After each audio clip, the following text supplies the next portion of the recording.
गर्ग साहब बोले, आप भी नारा देना, गर्ग साहब भी बोलो। गिरिराज महाराज की, गिरिराज महाराज की, बोलो गिरिराज महाराज की। अरे भले आदमियों, इतने लोग आए, भारत की थी, और ये तो भरतपुर की मिट्टी है। यहां भरतपुर की मिट्टी में और यहां के पानी में एक अलग तरह का करंट है। आज 23 दिसंबर को पूर्व प्रधानमंत्री स्वर्गीय चरण सिंह जी की जयंती है और 120वीं जयंती है। आज मैं इस मंच के माध्यम से अपनी तरफ से उनको बहुत बहुत श्रद्धांजलि देना चाहता हूं और मैं धन्यवाद करना चाहता हूं जयंत जी का कि इन्होंने आज यहां पर आदरणीय स्वर्गीय चरण सिंह जी को याद करने के लिए, उनको नमन करने के लिए इस कार्यक्रम का आयोजित किया और इस कार्यक्रम में मुझे आमंत्रित किया। इसके लिए मैं जयंत जी का बहुत बहुत आभारी हूं। दोस्तों, साथियों, ये समय बहुत चुनौतीपूर्ण है। अभी आपने हमारे आदरणीय सतपाल मलिक जी का भाषण सुना। चौधरी चरण सिंह जी ने अपने जीवन काल में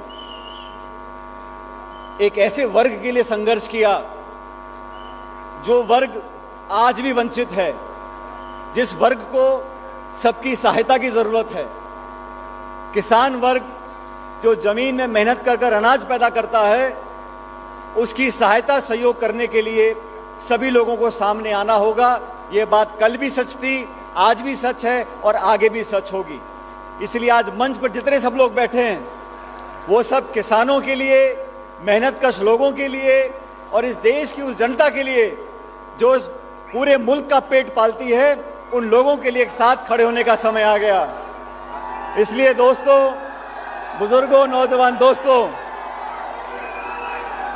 मुझे जयंत चौधरी जी और मैं संसद में साथ रहे, स्वर्गीय अजीत सिंह जी और मैं भारत सरकार में हम लोगों को साथ काम करने का मौका मिला और आज मैं स्वर्गीय चरण सिंह जी की जयंती पर आप सब लोगों से आवेदन करने आया हूं कि हमें उस महान आत्मा को याद करना चाहिए जिन मुद्दों को लेकर, जिन लोगों को लेकर वो आगे बढ़े थे। आज जरूरत है कि सबको मिलकर काम करना चाहिए और आने वाले समय में इस समाज में जो चुनौतियां हैं, अगर उन चुनौतियों का सामना करना है तो सबको मिलकर करना पड़ेगा। केंद्र की सरकार ने जो 3 कृषि कानून लागू किए थे, हजारों लाखों किसानों ने दिल्ली की घेराबंदी करी।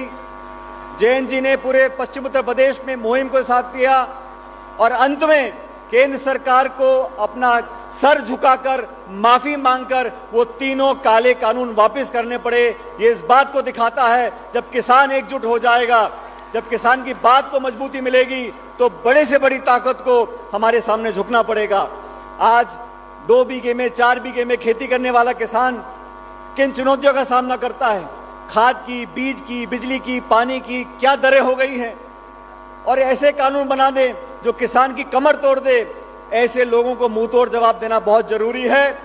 मैं राजस्थान की धरती पर जो सब हमारे अतिथि बाहर से आए हैं उनका स्वागत तो करता हूं, लेकिन आप सबसे मैं विनती करना चाहता हूं कि केंद्र में बैठे लोग जो किसान विरोधी नीतियों को लागू करना चाहते हैं, चंद उद्योगपतियों की जेब भरना चाहते हैं, जिन्होंने इस देश के संसाधनों को बेचने का काम किया है, चाहे हवाई अड्डा हो, रेलवे लाइन हो, बिजली कंपनी हो, तेल कंपनी हो, बीमा कंपनी हो, सबको औने पौने दाम पर जो बेचने का काम कर रहे हैं, इस घटनाक्रम को रोकने के लिए सबको साथ आना पड़ेगा।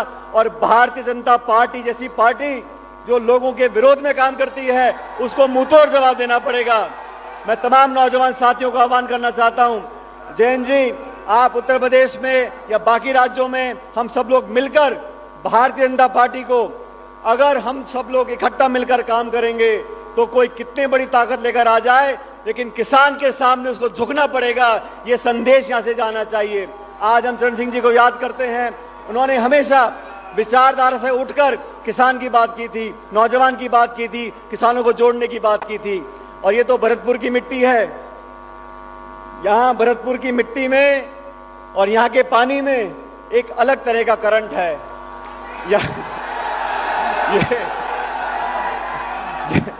जैन जी, ये वो भरतपुर है जहां स्वर्गीय राजेश पायलट जी ने अपना पहला चुनाव लड़ा था।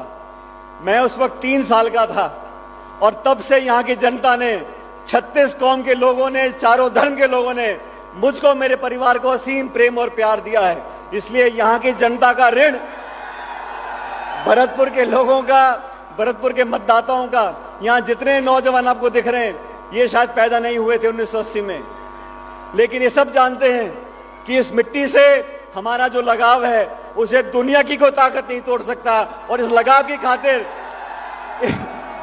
की खातिर मैं आपको यह आश्वासन देना चाहता हूं कि जिस मुद्दे को लेकर आप भी लिखने हैं सदन में, सड़कों पर, हमारे राहुल गांधी जी यात्रा कर रहे हैं, लोगों को जोड़ने की बात करते हैं, महंगाई, भ्रष्टाचार, भुखमरी, बेरोजगारी, इन सब मुद्दों से जूझने के लिए हम सबको मिलकर संघर्ष करना पड़ेगा। और मुझे पूरा विश्वास है 2024 का जब चुनाव आएगा, ये जो भाजपा का गठबंधन है, अगर सब लोग उत्तर, पूर्व, दक्षिण मिलकर काम करेंगे तो केंद्र की सरकार को भी हम लोग हटाएंगे और यहाँ पर किसानों को आगे बढ़ने का मौका हमें मिलेगा।